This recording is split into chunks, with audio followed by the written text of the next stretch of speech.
I'm in the DC area. I'm meeting up with one of my really high-end clients. I'm gonna go to Mount Vernon, home of George Washington. And I'm thinking that we're about to be seriously wowed. Well, here we are, Rick. I brought you here to see something very, very exciting for my collection. It's one of the most amazing things I could ever imagine owning. This is George Washington's silver lion head coteau. It's a coteau, a hunting sword. A hunting sword, correct. That's cool. It is just amazing that this exists. This particular sword was one of only two that George Washington used during the Revolutionary War. He didn't want a sword imported from England. He wanted to make sure it was American-made. To carry a sword that was made in the colonies was a real statement of being independent. So, Rick, would you like to hold it? Yeah? A little nervous. That's pretty cool. It just sends shivers through your body when you hold it. Yeah, there we go. That's so cool. I mean, I own a few cool things, but I don't own nothing nearly that cool. I'm guessing that this is never gonna leave your collection. No, not at all. I'm sorry. But there is something else I have that, if the price was right, maybe I would sell it. All right, lead the way. Let's go. I just held George Washington's sword, which was like a serious bucket list thing just now. So the next item is supposed to be pretty amazing too. And this time it's actually for sale. So I'm pretty excited to see what it is, and hopefully it's something I can afford to buy. Okay, so we have the Headless Horseman. No. Drum roll. Whoa. So is this George Washington's too? It is. It's a three-piece suit that he acquired sometime in the mid-18th century. It's amazing that it held up so well. He's a pretty fit guy. No, he was 6'2". He was a tall man, but he wasn't a really large man. So our mannequin's a little short.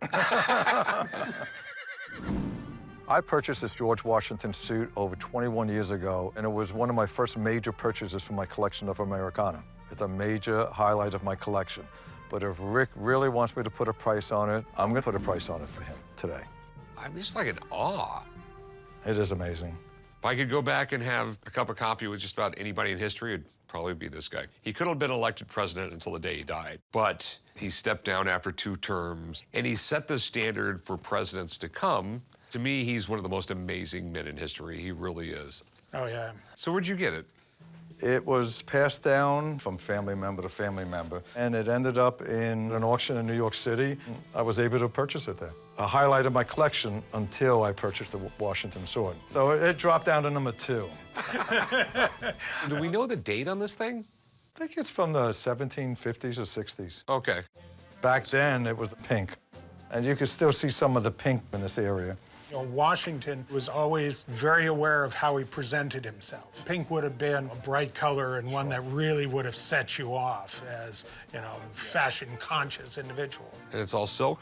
Or silk. I'm impressed. So you think this is all legit and everything, right? Yes, I think it is. On a piece like this, what it's dependent on is provenance. There are missing pieces, that sort of thing. But that's minimal. For being over 200 years old. Exactly. You just don't see a piece of Americana like this very often. This is just amazing. Absolutely. So you enticed me with a sword that's not for sale, and this thing right here, does it have a price on it? Well, it's one of my highlights of my collection. But everything has a price. Well, I'll let you guys work that out. Very good to see you, Rick. Good to see you. We'll see you back in Vegas. Take care. So how much? I wouldn't sell for less than $3 million. That's a lot of money. It's a lot of suit. I don't think I'd ever say this, but I'm actually considering this. I mean, it's George Washington's suit. I mean, it never occurred to me that one would be available. I'm gonna go think and contemplate about this for a little bit. Can we meet up later? Absolutely. All right, I'm intrigued. I'll talk to you soon. Okay, thanks, Rick. That's cool. So I'm back at the hotel. I'm seeing Brian. I'm ready to sit down and have a serious conversation with him. I'm back. You're back. Good to see you. He wants $3 million for George Washington's suit. I've been offered items in the millions of dollars before, but I've never really considered them until now. The suit. Okay. You asked for $3 million, Right. but what's the best you can do? 1.5? No, I appreciate your offer, but it's really a major part of my collection. How about $2 million? Since we're friends, the best price, absolute best price would be $2.5 million. Okay, and you're firm at that? Absolutely firm with that. I mean, okay, well, I guess the suit's out then. This has been an Right. amazing day. I got to hold George Washington's sword today, so. Not too many people can say that. I'll talk to you soon, man. This has been one of the greatest trips I've ever had. I got to nerd out in DC. I didn't get the suit, but you know what? It didn't fit me anyway. What do we have here? I actually got one of the most important documents in rock and roll history. The contract between Brian Epstein, who was the manager, and the Beatles, creating the partnership between the two of them. You have the original Beatles contract. Yep. That's a big wow factor right there. What's really unique, it had to be signed by two of the parents, James McCartney and Harold Harrison, because at the time, both of them were under 21. All right, what you have here is pretty, I mean, it's pretty incredible. Obviously, you want a lot of money for. Yes. This is the holy grail of rock and roll. It's an agreement between Brian and the Beatles, basically giving him 25% of all royalties. I came back because the last time I sold Sgt. Pepper and I got a good deal, and hopefully I can get another good deal this time. The articles hereby appoint the manager to act as their manager throughout the world for a period of 5 years from the first day of October 1962. And the agreement basically states what Brian Epstein's cut would be, including vaudeville, concerts, movies, merchandise. The Beatles actually got paid a lot less than he did. He got a ridiculous management amount. He got 25%. Exactly, that's what this says. But the entire contract wasn't going to be valid until Brian Epstein actually got them a record deal. That is correct. Brian Epstein was a genius. He basically transformed the Beatles from an unknown band playing small clubs into the biggest rock band ever. When he died, he couldn't be replaced, and it played a large role in the Beatles breaking up. To actually have his original contract in front of me is surreal. Where'd you get it? I got it from the person who actually bought it in Christie's in 2004. Basically, I have the original receipt from Christie's, and I also have who's verified this particular document. Okay. It's got all the official seals. It's embossed, and it's in the original folder. It's never been altered. Okay, how much do you want for it? $1 million. That's a lot of money. I'm gonna call my guy. I just want to make sure everything is 100% cool before we start talking price. You know, I can imagine someone spending a ridiculous amount of money to make a brand new one of these. I totally understand. All right, hang out. I'm gonna get him down here momentarily. Thanks. This contract is legendary. Some people consider it the most important document in the history of rock music. If this thing checks out, I will do what I have to do to get it. Now that's cool. I've heard about this piece before. It's been well documented. People want Beatles stuff, autograph stuff, lyrics, you name it. You know, the stuff they wore on stage. The Beatles are always #1. In terms of their signatures, I mean, they're still the most sought after. It's not uncommon to have them together, but on a contract, that's a pretty rare piece in itself. The contract is well known throughout the Beatles collectible world. It was one of the most significant contracts in the history of rock and roll. It's a thing of legend. I can't wait to get my hands on it and really take a look at it in person. I'm gonna start off at the top with John Lennon. I'm just looking for live ink. I'm looking for overlapping. And the overlapping is where it gets darker. Yeah, it starts to get darker. You could see one pen stroke go over the other. I see no reason to believe at all that this is printed, it's not a stamp, it's not a copy or anything. These are definitely live signatures on here, so that's a good thing. Okay. That's a very good thing. Absolutely.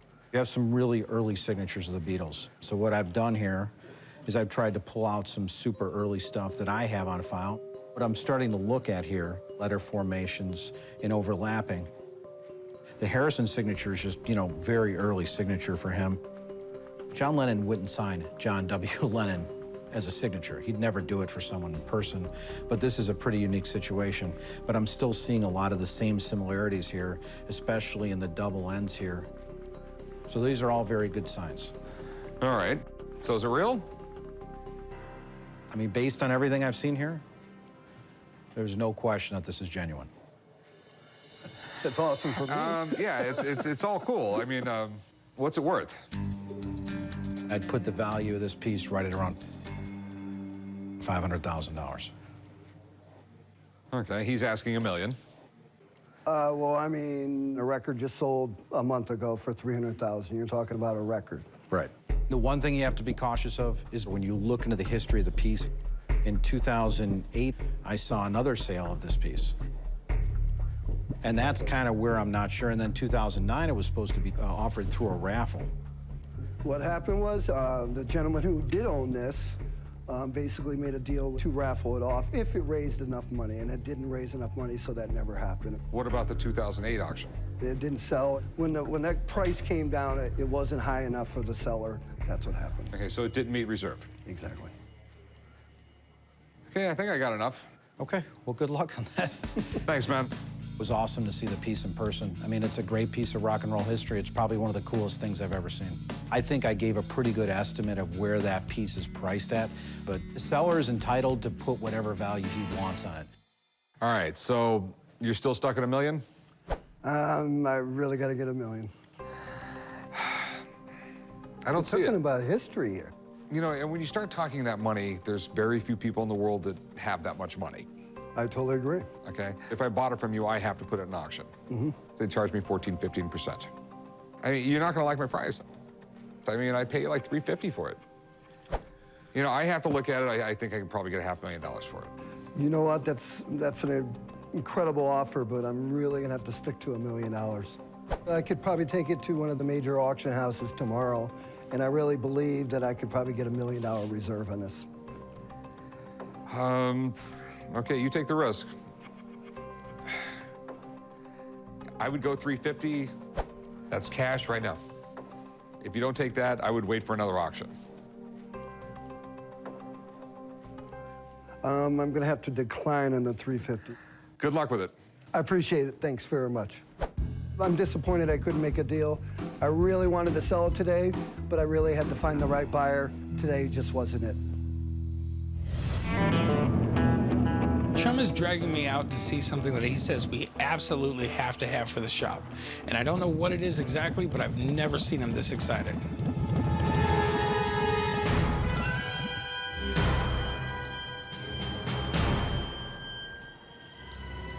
The hell is this thing? This is Robosaurus.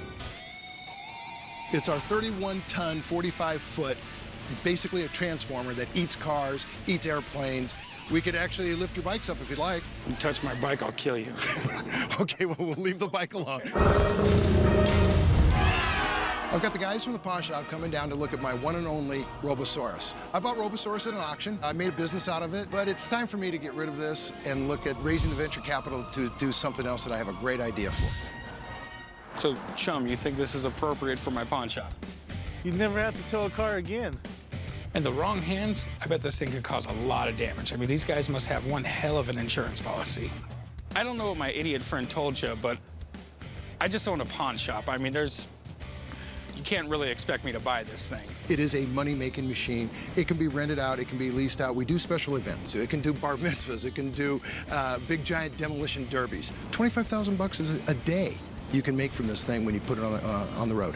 This machine can perform a bar mitzvah, huh? I mean, you might as well just show me more about it. What do we got going here? We got 24,000 pounds of crushing power in these claws, so we can rip apart a car, we can tear it apart, pull the roof off, whatever you want to do. Check out this cockpit. You Take a look look. through this front window, and that's where the pilot sits. You're strapped into a seat, your feet are on pedals, your arms lock into devices, so when you move your arms, the robot's arms move. All your fingers are in double-sided switches, so when you squeeze your finger and thumb like this, 24,000 pounds of crushing power. We shoot air cannons out, we have confetti, we can do fireworks. We actually could launch missiles from this thing. What power is this thing?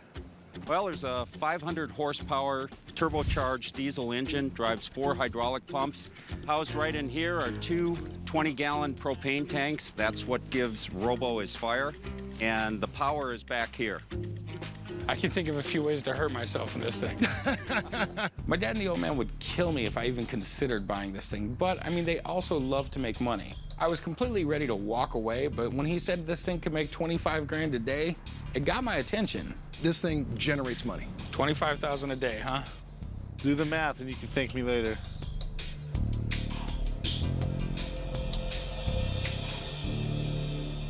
Well, let's fire this thing up and see what it does, man. All right, let's go. All right.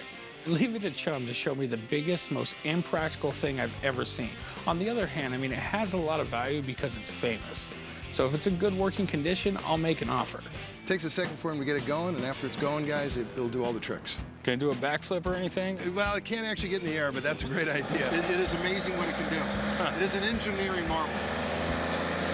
Are you ready, Big Hoss? This is gonna be crazy.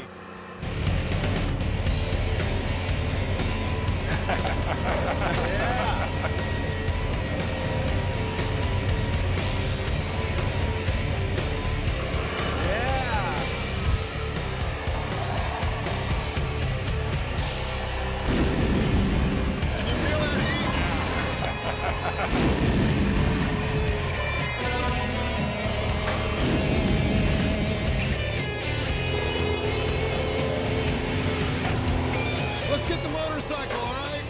Is he coming so close to my bike? Whoa, whoa, Which whoa. one? Which one's yours? This one right here. If it comes any closer to my bike, you're going in front of it. The Robosaurus might be big and strong, but if it came any closer to my bike, I might have kicked his ass. All right, what do you say we attack that car? I want to show you the immense power of it. All right, let's see the car. There we go.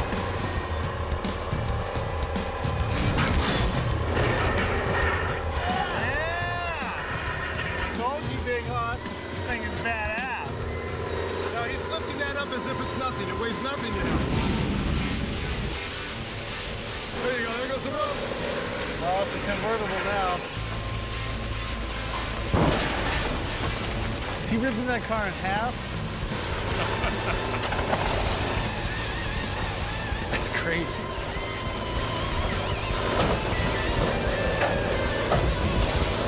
Are you impressed? Oh, I'm impressed. I'm not cleaning it up. There you go. I gotta admit, I didn't expect it to do all that. We're ready to make a deal.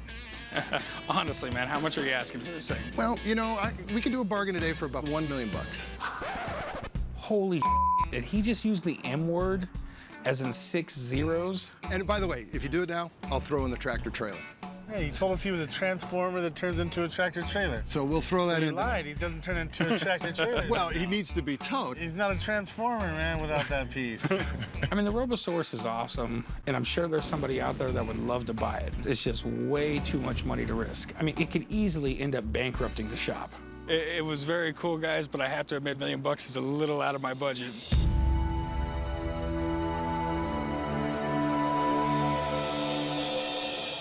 Well, I guess we gave it a shot, and I really appreciate your time. It was a very, very nice meeting you. Appreciate it. You know, I thought they were really interested when they came out. I know the $1 million is high, but I did expect them to counteroffer. I thought these guys liked one-of-a-kind items, and this is one-of-a-kind.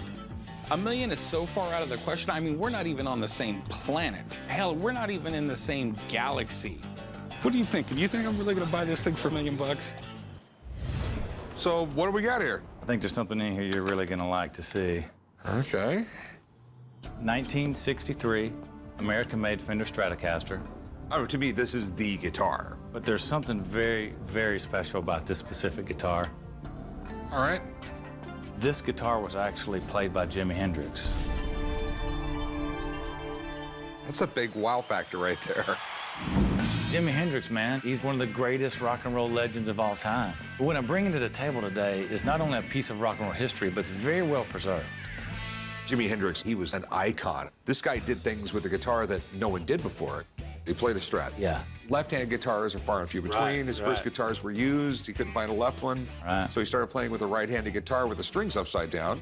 even when he had money, he continued playing guitars that were right-hand guitars strung upside down. Okay, you mind if I pick it up? No, absolutely, by all means. All right. This is the Holy Grail. He actually held this guitar that you now have in your hands and made wonderful music with it. Is there any pictures of him playing it on stage or anything, or? No, because it was exclusively played in the studio. This was his really favorite sort of recording acts. I'm gonna set this down. And where did you get this? It was actually owned by a guy named Skip Jarrett. There's a studio called Juggy Sound Studio that Jimmy loved to cut in up in New York. Skip was the chief engineer at Juggy Sound Studio. And after they wrapped up all the production on Band of Gypsies and all that, they gave this guitar to Skip. When he passed away, one of my business associates and I acquired the guitar. Okay. This guitar was on Band of Gypsies? Yeah, he played this guitar on several records. He actually played it on Nervous Breakdown as well. Okay. Here's just something that came out this year in this magazine about this specific guitar. The guy that wrote this article, you know, did a lot of extreme diligence. Plus I have, you know, letters signed by Jimmy's brother. I have seen items where people had letters from the family. Right, okay. And it turned out not to be what they said it was. Right. Okay, that's the one big thing that scares me. How much do you want for the guitar? I think this guitar, you know, from everyone I've talked to, I'd be willing to take, say, $750,000 for it.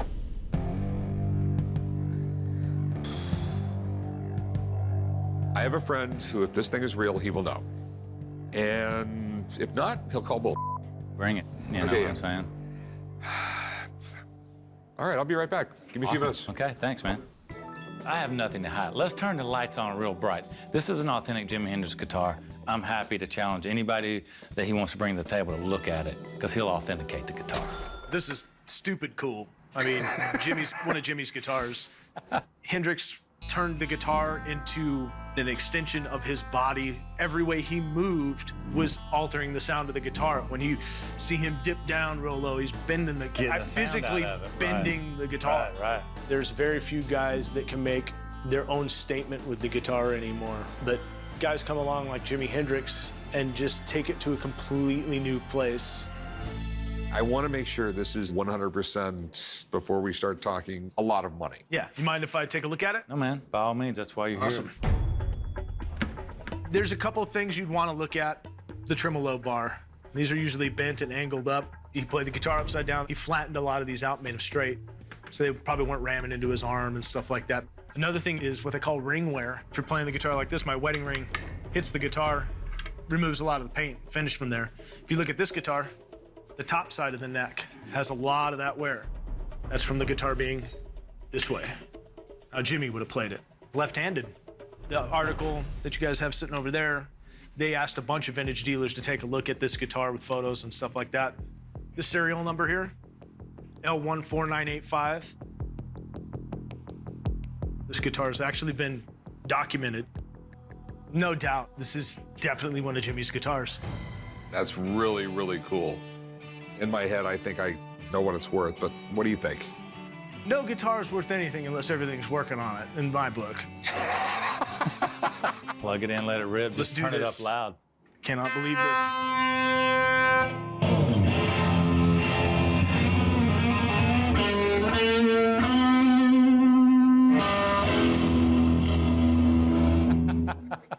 How about it? Come on. That's a good guitar, man. So what do you think it's worth? Anywhere from $750 to good auction, $1 million. All right, thanks, man. All right, man. Thank you. Thanks again man. for letting me you're play. welcome, man. Thanks a lot. That felt crazy to hold one of Jimi Hendrix's guitars, man. You could see why he liked it, because it was a really good, balanced, nice feeling guitar.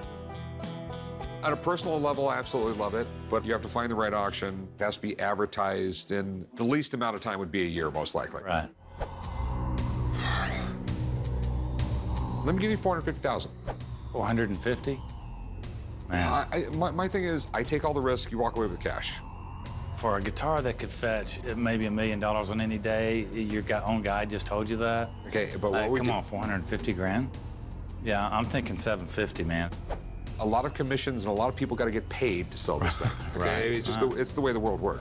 Right. Okay. I'll give you $500,000. This guitar's worth more than that. It just is. If you want the money now, I can go $550. Knowing that it could potentially fetch $1 million at an auction, I can't leave that much money on the table. $750, really, man. That's a bottom dollar I can take for the guitar.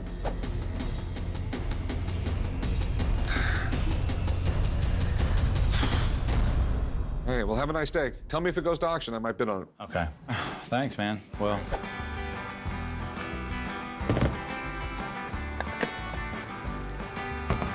$6.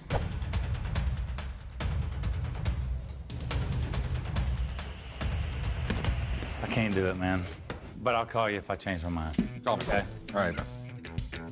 He's fired one last bullet across the boat there with the $600,000 offer, you know. Honestly, I was starting to kind of get a little bit more tempted by that. But you want to come to a fair point in selling something of great value, don't be desperate about it. And that I am not. Guys, what can you tell me about Tupac? One of the greatest artists ever to live. Some guy says he has the car that Tupac was shot in. This is probably like one of the most iconic cars ever, Rick. Yeah, I mean, it is a piece of music history, but it's kind of disturbing. Supposedly, it was registered to some guy named Sugar Knight, and... Suge Knight. Do you know anything about the car? Yeah. It's a 7 Series BMW. Black on rims. Okay, all I right. think that's sweet. I'm just gonna call Warwick. You can't just take Warwick. I mean, come on. I mean, he knows a lot about rock and roll culture, but we're talking about Tupac. This is my era. It would be a disservice to you and your company if you didn't take me. Fine, you can come with me, but give Warwick a call. I have an appointment, and if it all works out, we can own this thing by tomorrow night. All right, I'll give him a call. So this is supposed to be the most amazing car on the planet. It's pretty dang close. I mean, Tupac probably wrote some poems in this thing. I know it's an extremely huge deal, but... I know what you're thinking. Those rims aren't big, but in 1996, boy, those things were huge. They look huge to me. There's a car dealership here in Vegas that actually has the car that Tupac was shot in. I'm bringing Warwick with me because he's my music memorabilia guy. It's been 20 years since Tupac passed away. A lot of his personal items have come up for sale, and they're going for a lot of money. Good to see you. How you doing? How's it going? It looks pretty cool. You got all the documentation back to this is the car you got shot in? We do. We have the lease paperwork showing that Death Row Records actually was the leaseor and that Tupac was the one that was writing in it. All right, we'll take a look at it. Sounds good. You guys give it a once over and let me know what you think. Thanks. So remind me, what happened here? It was 1996. It happened here in Las Vegas after a Tyson fight. Tupac ran in with a bunch of, like, L.A. Bloods, and there was a bunch of L.A. Crips here at the fight, and they got into an altercation. And then later on that night, when they're leaving the fight, car pulls up side and opens fire on Tupac in the passenger seat and Suge Knight in the driver's seat. 2 of his albums from this period have gone on to the diamond status, which means 10 million plus sold. And he's still selling records to this day. So is there a market for this? Well, in the memorabilia market, hip-hop and rap, it's not yet taken off as a collectible. So I'm going to put this in the same range as Tupac's Hummer, which made $200,000. All right, thanks, man. You're welcome. I think you should really think about this. Okay, well, you call Bill up and maybe get some advice from him? All right, I'm gonna do that right now. This is seriously the only time Chum has took me to school. This is an interesting piece of history. We're talking about it's one car that signifies so much in pop culture that took place. What happened in this car changed history, right? To bring it up to your date and age, this is the Jimi Hendrix of hip-hop. I keep on feeling older and older today, just so you guys know. This is crazy. Last time I saw this car was back in '96. So I show up at my buddy's house, and lo and behold, across the street, there's the car Tupac got shot in. So on a tow truck or something? On a tow truck. So, yeah, these are pictures of the car the weekend after this took place on the tow truck, taking it back to California. So it's been a while. She looks a little different. Okay, so where would the bullet holes be? So you got one up here, top of the driver's door, a couple underneath the door handle, and then a couple in the back seat. If you look carefully, there's one that went through the bottom of the windshield right here. I guess all that's been repaired? Yeah, it's surprising to me the car's still around. I mean, based on the condition it was in and it being part of a crime, the wheels look similar to the wheels that were on it, which is kind of your first dead giveaway when you look at it. I mean, obviously, she's been polished up a little bit, but man, this is definitely a unique piece. Okay, so my problem is, it's a little weird. It's not like you had like a great celebrity and this is the car he drove in a movie and he drove it really fast and all that. This was a car a celebrity got shot in and died a few days later. So in the car world, there's the drivability factor. You can own a piece of history and actually drive it, and it really won't devalue it so much. But this car, because of the connection to a crime and a murder and all that stuff, establishing that value is the tough part. For all intents and purposes, if you're looking at the car, it's a 96 BMW. So what's a 96 BMW worth? On its best day, if you found the right car lot, $5 grand. Okay. But this is on a whole different spectrum. You know, this is clearly a historical value vehicle. Who's your demographic gonna buy this car that's got the discretionary income to buy this car? You're talking big money players. You got a lot of celebrity sports figures, other hip hop artists might buy it. The best on this car is gonna be probably an auction. I mean, it's put it in an auction and just wish for the best. Well, I think the right place, the right auction, this car, $500,000 to $1 million. Okay. Thanks, man. All right. If Rick can come to a deal and buy this car, this is hands down the coolest thing we've ever purchased. It's definitely the coolest thing we've ever had a chance to purchase. Well, what do we think? How much you want for the car? We're actually asking $1.5 million. Whoa. It's a big number. Yeah. I've actually already had an offer at $900,000 from a guy overseas. And you didn't take it? We did not take it. We turned it down. We think there's money there. What do you think, Chum? I mean, I don't know. It's a pretty freaking cool car. This is a very iconic car in more ways than one. It's got a lot of cool stuff tied into it. Well, you think you can beat 900, Rick? I mean, the best I can figure is it's going to go between $200,000 and $1 million in an auction, and just sort of depends on the auction. So a lot more than I'm willing to pay for it, but I really appreciate it. No problem. Thank you very much. Come on, Chum. Seriously? What do you mean, seriously? Oh, I can't believe it. Tupac. I'm just passing on the car because I'm just not going to risk this kind of money. At least I got a whole education from Chum. And when I learned something from Chum, it's a pretty rare occasion.